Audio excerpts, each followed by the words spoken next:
Doctor nurse samade ATEI staff singna ana Layengmbagi Thabak LEPPAGI KHONGJANG HAANTOKPAGA LOINANA Hayengdagi Mahousagum ana Layenggi Thabak sing Pangthokpa Houragani Hairi Handak Rims ta angang unabada amadi anaba kaya leitabagi matangda patient party ga misunderstanding leinabadagi Dr. Puramba thodokpu yaningdaba phongdoktuna Rims ki staff singna Changsil lamba khongjang hantoklagani hari hiramasigi matangda Rims ki Teacher and Medical Officer Association ki maikedi ki phongdorakpada Rims ki staff sing amade mahairoi sing yauba mifam ama pangthoktuna ana Layengmbagi Thabak sing hayeng ayuk pung 9 dagi haunaba waref lawkibani matung tarakpada patient party amadi Dr. Singagi marakta wakhal tanadaba thoklaklabadi mari lenabana athubada action lawgadabani social media ki khutangda kihan khanglakpa sing action lawgadabani Rims campus manungda security matik chaba thamgadabani amadi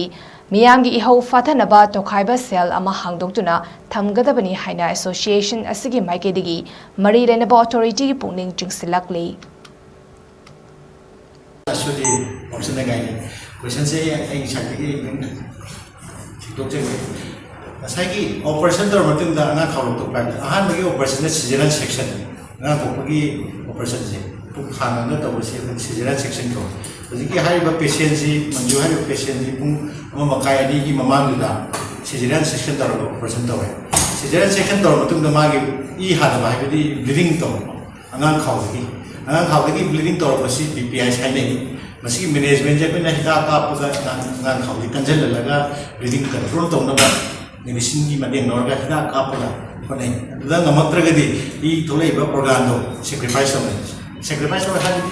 angan khawgi lo thukni magi mother do shape to na ba angan khawgi thukoi maram je mother do shape to na ba bleeding tor ba side to